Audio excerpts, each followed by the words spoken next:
Hello everybody, John here, Midnight Paint and Body channel. In this video we're going to be tackling another one of the really common issues you see on this body style GM truck. The peeling, rusting, corroding around the door handles.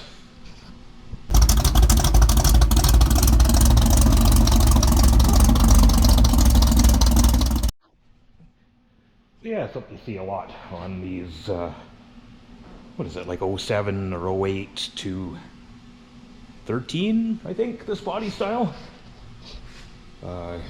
Pretty common. You see this quite often on these. So, actually, pick there. So these door handles tend to kind of rub through the finish, and then they start to corrode around the perimeter of them. Now, in this case, the rear doors, they look fine. It's both front doors is what we're going to be taking care of on this. Now, I think this truck's at 12, if I remember correctly. I have worked on this truck a couple of times. I did rear wheel arches on it. I don't remember when. Year before last, year before that. I do so many of them, I don't remember them anymore. But yeah, let's get this kind of torn down. You know, if you're new to this stuff, I will just kind of show you what's involved in tearing one of these doors down. These are pretty simple. So let's get it apart and get the handles out. So first thing on these, now these door locks have to come out. These have this little pop retainer. You're just going to pop that guy out and it releases it. There is a little filler right there behind the door pull. There's a little filler right there behind the door handle. So we need to take those out to expose the bolts, and we need to take this out to get the door panel itself off.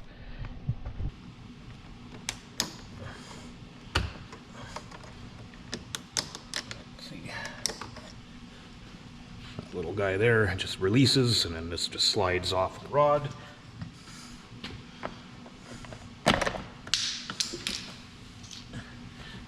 Filler on the inside of the handle, and there's another one right here. There's a little notch at the bottom where you can get a pick in behind it. So there's that one, and then 10mm bolts, 2 there and 1 there, and I just need to grab a ratchet.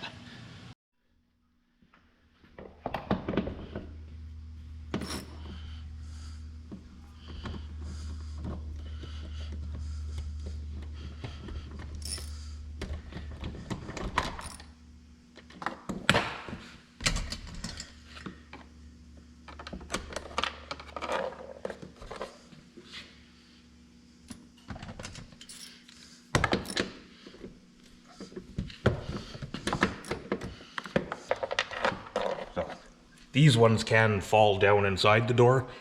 Not a big deal when you're taking it apart, because then you can get it. It really sucks when you're putting it together and that happens, because then you have to take it back off to get the bolt.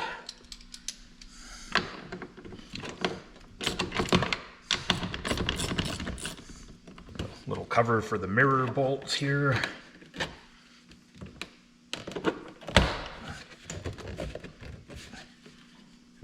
Oh yes, I recall. So yeah, that doesn't come off till the door panel comes off. I remember that now.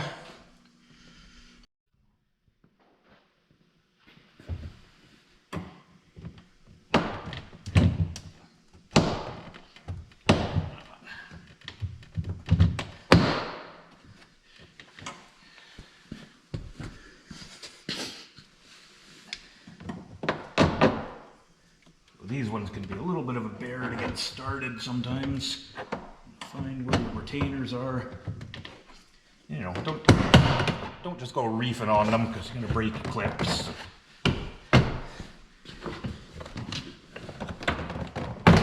Work your way around. And then they lift off of that top lip there. And I have to get our wiring unplugged. Oh, look at that. Actually, the door handle came off. That's unusual. They're usually kind of tough to fight off of there.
So all the wiring just unplugs. I can't really show you in there.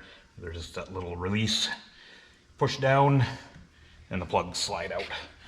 Getting arthritis in my hands, so little finicky stuff is getting harder to do these days.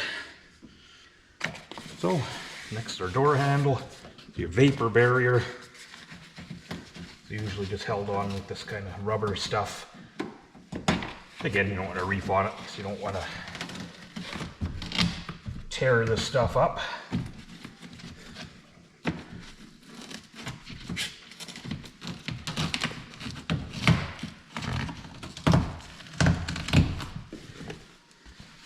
there should be two 10mm bolts.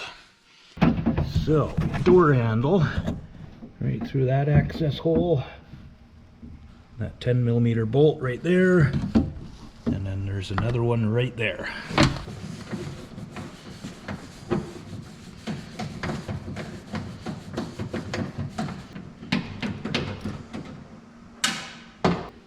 These handles can be a little tricky. They need to slide ahead just a hair to release the back and front. And then you kind of need to draw the handle up to work that piece out. And then you can see where we just fit over the rod. And there we go. So there's how your handle works. Just pushes the rod down. And then you can still open your door with that rod. I always zip tie it in place, just leave it kind of loose, so that when I'm opening and closing this door when I'm working on it, that doesn't fall inside where I can't reach it. So there's how you work your door now until we're done with it. So now I'm just going to pop the side view mirror off, and it's just 3 nuts on the back side, but they can be quite heavy. They do clip into the door, so in theory you can take the nuts off and then come around and pull the mirror off, but there's quite a bit of weight to these and you don't want it hitting the floor, because obviously you don't want to buy one of those. They are expensive.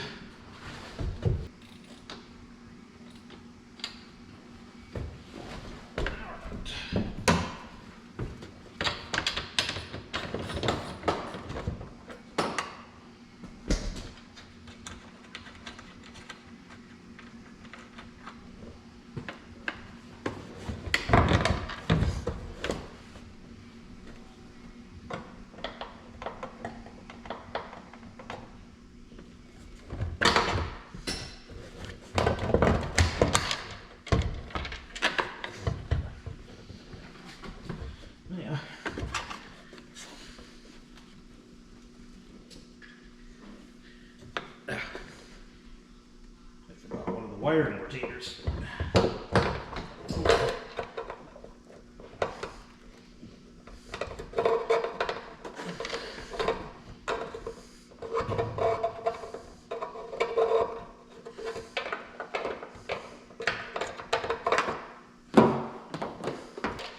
So there we are. So 3 nuts, and then this little plastic guy is what will hold it in place while you put the nuts on, but I don't recommend trusting that. So I always take a picture of where the emblems are, and often I'll take a measurement to the bottom of the door as well.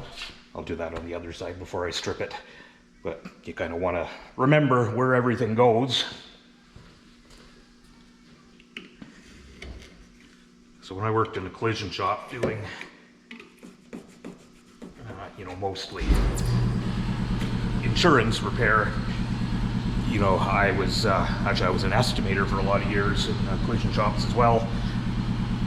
These things, you would just order new ones all the time, which is kind of wasteful, but everything is time. I retape these, I actually re-glue them all the time. I've never had one come back.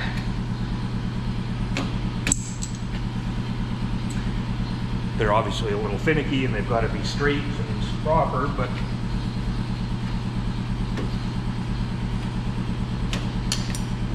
for the work that I do, I mean, my customers are the ones paying the bills, so I'm sure they would rather have them retaped than a couple $100 worth of new emblems just to save half an hour.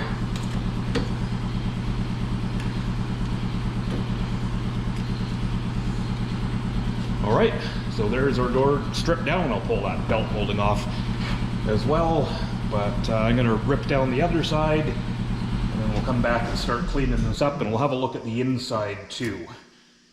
Alright, so we're ready to start cleaning up this side of the truck. So basically all I'm using to clean this up, one of these little fiber discs. This is one of those little flap wheels. I actually did a video a while back. I got these from Temu along with some other auto body stuff. So they're affordable and they work really good, especially for stuff like this where you want to get in those little grooves and lines.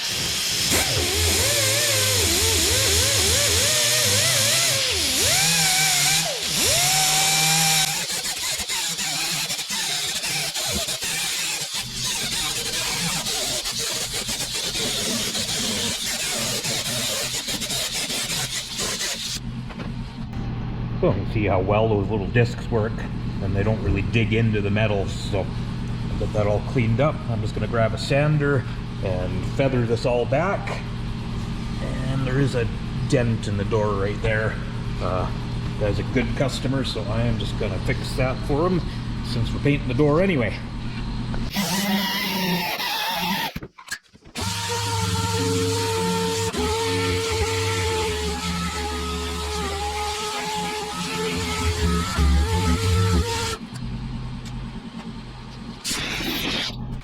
So the old tape from our emblems here, if you're not familiar with these, so get yourself one of these stripe erasers. The ones I buy, these are ProTech brand. Now, the name brand ones, the 3M, they are about 3 times the cost of these, and these work just as good. The 3M ones, yeah, they probably do last a little longer, but I mean, I can buy 3 of these for one 3M eraser, so.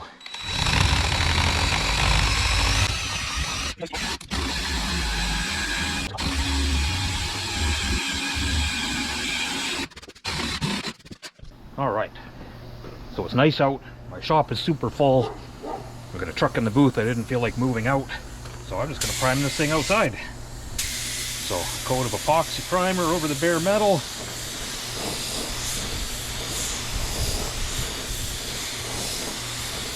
Let that sit for 10 minutes and we'll hit it with a couple of coats of high build urethane.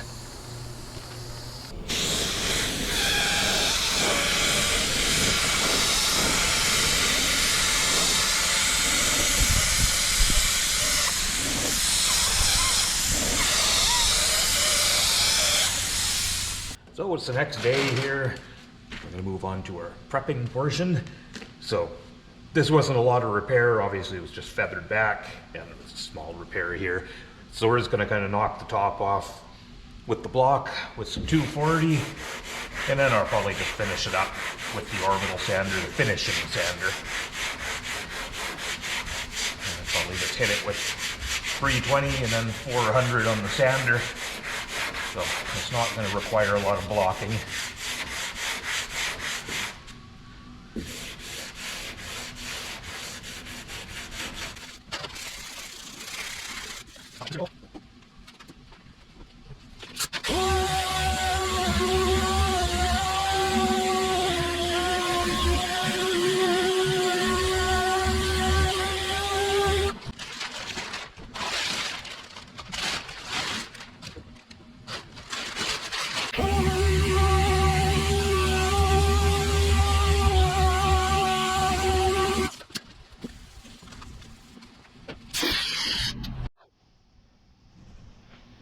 So there's our primer area finished to 400 grit. So now I'm going to sand the rest of the panel with 800 grit to prepare for a blend. I'm actually going to do the rear doors as well. This is a really heavy metallic. I just want to make sure we have a good match. The little spot at the back, I did, like I said, I did wheel arches on this and there was a rust bubble back there. So I'm just taking care of that, being that it was my work. I don't remember how long ago it was, but not a big deal. So yeah, 800 for the blend. The reason we do that, when I paint this, we put paint over the repair. We let it kind of blend out around the repair onto the adjoining panel, and then we clear coat the entire thing. So I'll take you around to the other side, which I've already prepped this morning.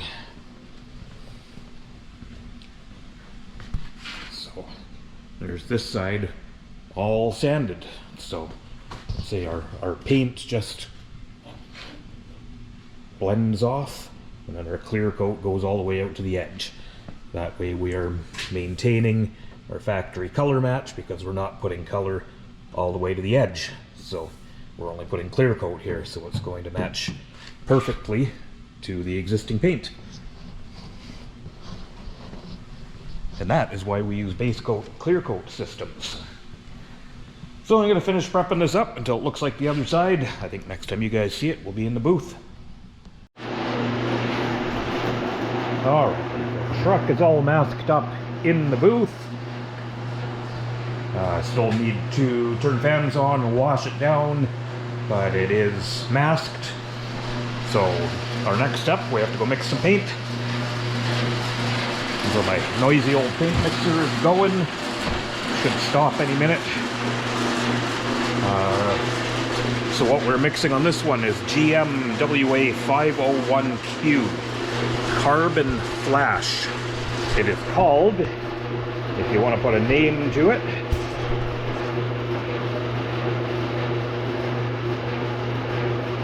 Alright, well, let's mix some paint.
just finished spraying. Let's just have a little peek.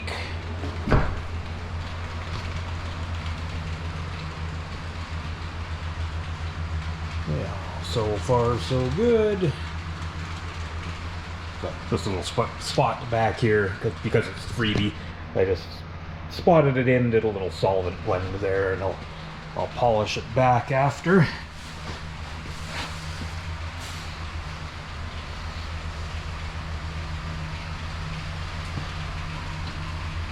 Alright, well, we'll let this thing cure up overnight and put it together in the morning.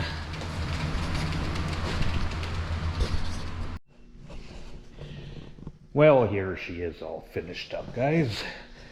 So I just realized that the part I forgot to show you before I put it together, I did just kind of paint the inside of the doors around the handles just with a brush with some black rust preventative paint. Just in case there's anything going around the other side. You can't really reach in there too well, but I got it coated a little bit. So yeah, pretty straightforward little repair. I know it wasn't much. Well, actually, we were focusing on this side for the repairs, but we'll go over here where we can actually see it better. I mean, I did basically the same thing on this side, so there she is.